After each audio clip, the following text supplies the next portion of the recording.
Yo, nous voilà pour le débrief des épreuves XENS de PC de 2023. Alors, comme j'ai pu le dire hier, aujourd'hui c'était physique le matin et chimie l'après-midi.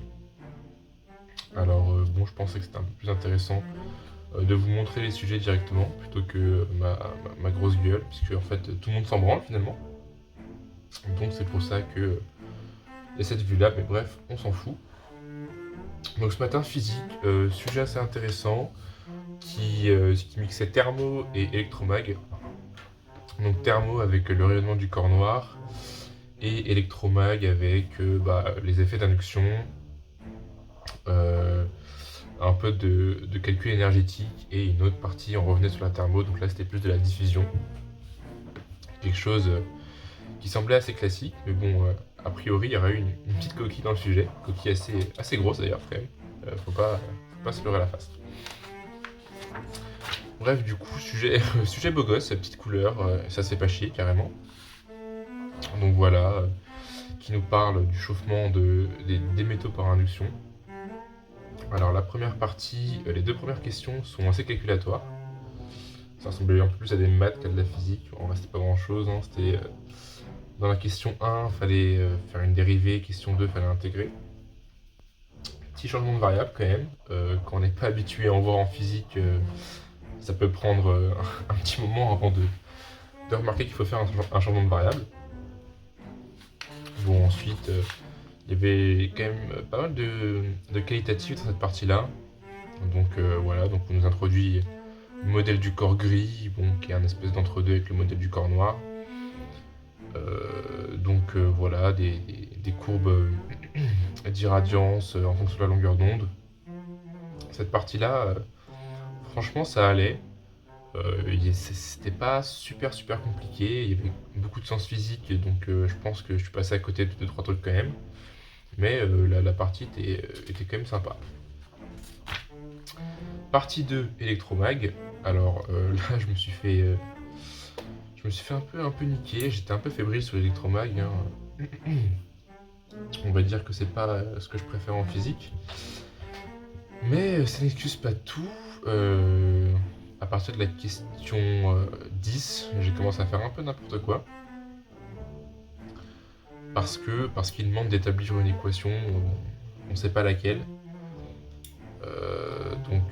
Je savais pas trop où est-ce que je devais aller, donc j'ai pas trop réussi à continuer à partir de cette question-là. Et donc toutes les questions qui viennent, qui tombent après, bah j'ai pas trop pu les faire, vu que je vais pas dire que ça dépendait un peu de la question 10, mais il y avait une sorte de continuité. Donc toute cette partie-là, je me suis fait un peu niquer, j'ai fait que les premières questions, et puis le reste, assez catastrophique. Retour sur la thermo. Alors, on va y revenir, mais les concepteurs du sujet ont dû se sentir grands princes en nous rappelant l'équation de la diffusion thermique complètement classique. Mais on verra après qu'ils auraient pu, par exemple, rappeler d'autres formules, ou juste appeler les formules carrément, parce qu'on n'était pas censé les connaître en fait. Bref, le début de la partie, forcément, était un peu, c'était classique, hein, l'établissement de l'équation de la chaleur. Et ensuite, alors la question 20, c'est la grande interrogation du jour. Est-ce qu'il y a une erreur d'homogénéité dimensionnelle dans le sujet?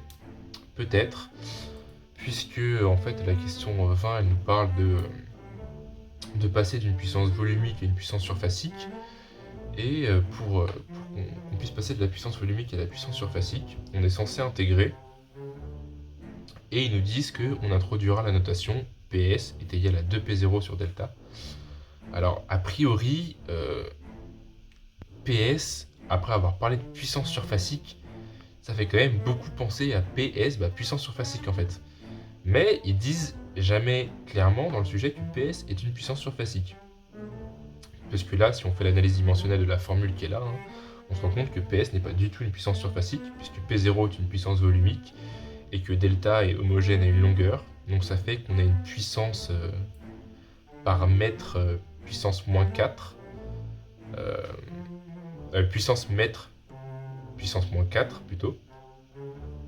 Donc rien à voir avec une puissance surface X, c'est...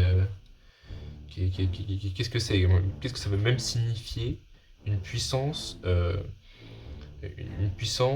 par des mètres puissance 4? Ça ne veut rien dire, c'est une puissance quadratiquement dimensionnelle dans l'espace, enfin, ça n'a aucun sens. Et du coup, en fait, ça a posé problème un peu pour tout le monde. Perso, je me suis un peu pété les crânes sur la question, parce qu'en fait, j'avais des problèmes d'homogénéité. Et pour pallier aux problèmes d'homogénéité, dans l'intégration, j'ai dû faire apparaître un facteur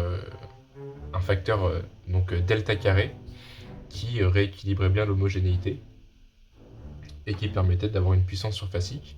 Donc la puissance surfacique, je l'avais écrit comme étant PS facteur de delta puissance 2 sur 4. Donc je veux dire dimensionnellement c'était correct, mais à la question 21, quand il nous demande d'établir les conditions limites, j'ai jamais réussi à retrouver ce moins PS, parce que j'avais mon delta carré puissance 4 qui me faisait chier, alors que si c'était bel et bien la puissance surfacique qu'on était censé trouver à la question 20, ça devait bel et bien être celle-là, et que je devais pas rajouter de facteur delta carré de je sais pas quoi, bizarre de fou, pour que ce soit homogène, et il se trouve que trouver la condition limite, ça marche super bien, c'est assez simple ici. Donc voilà, on sait pas trop si c'est une erreur d'homogénéité, ou juste un truc bizarre, enfin bref. On verra dans les rapports. Quoi qu'il en soit, ça m'a fait perdre un peu de temps. Ensuite, donc là ils se sont gavés, transformer de la place. Donc quelque chose qui n'est pas du tout au programme, hein, il le rappelle.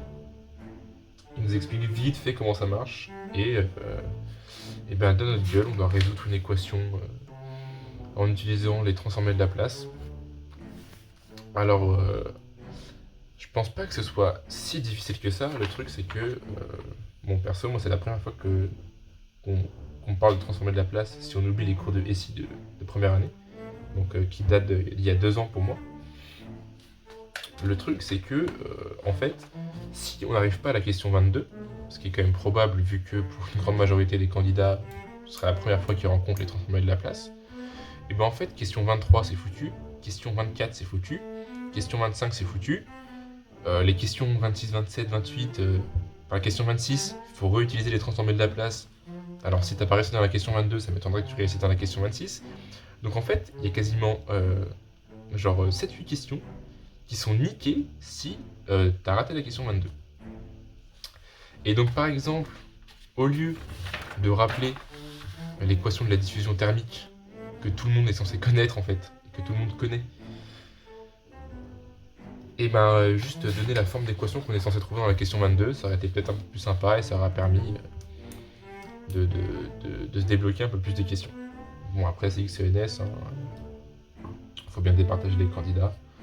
Puis bon, du coup, fin du sujet, 2-3 questions. Les 30-31, c'est plutôt qualitatif. La 32, j'ai pas eu le temps de la regarder. Mais bon, le sujet était intéressant. Même si il y a une petite coquille sur l'homogénéité des questions 20, la formule de la question 20, et sur l'utilisation des transformations de Laplace, qui aurait pu être un peu plus guidé selon moi, mais bon, encore une fois, c'est XENS, faut pas trop en demander non plus.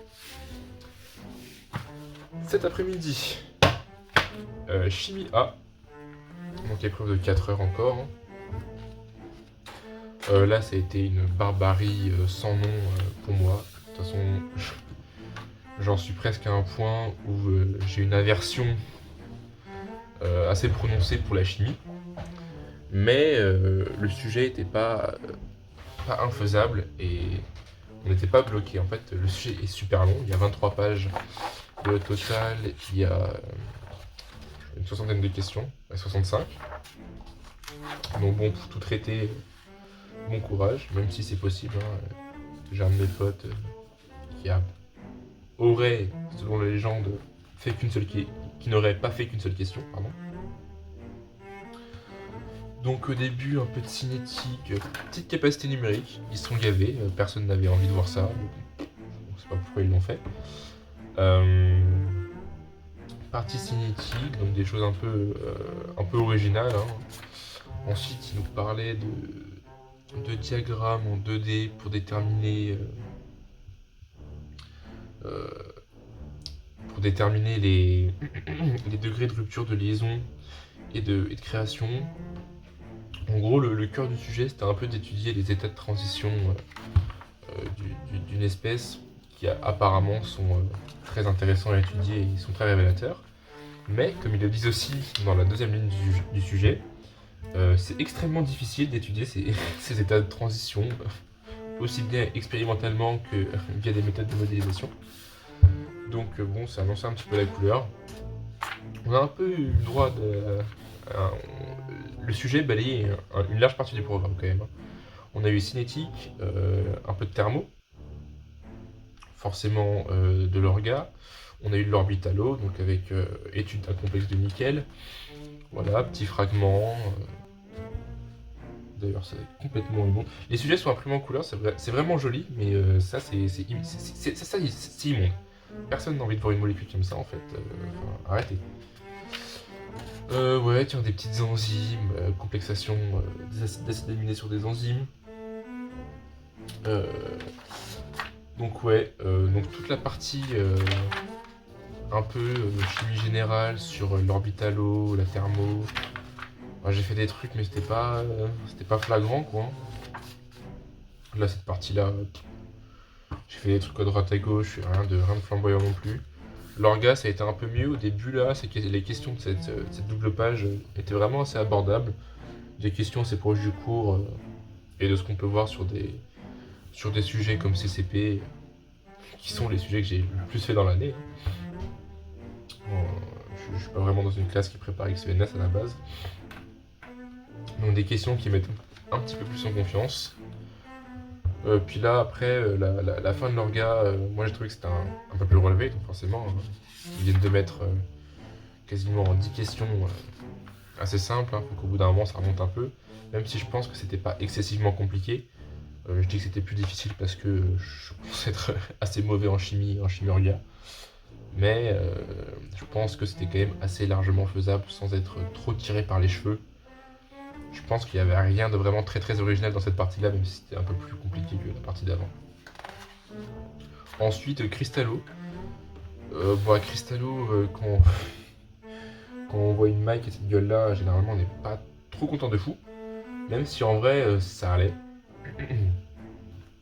La maille est un peu surprenante, mais bon, en se concentrant bien, on se débrouille. Et après, donc moi je me suis arrêté à la Cristallo, donc question 50. J'ai pas fait tout ce qui concernait. Je crois que c'est intensité potentielle, hein. En tout cas, il doit y avoir de la thermodynamique de l'oxyde de réduction.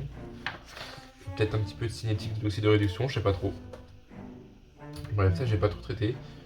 Peut-être dommage, parce qu'il devait y avoir 2-3 questions là-dedans assez facilement faisables. Par exemple, une demi-équation redox, je pense que j'aurais pu le faire. Mais bon. Donc ouais, sujet long. Sujet un peu barbare pour moi. Ça n'a pas été une franche réussite. Donc ouais, ce matin, énoncé louche. Et cet après-midi, juste la chimie. Ouais, je suis nul à chier, donc forcément ça allait être un peu plus compliqué.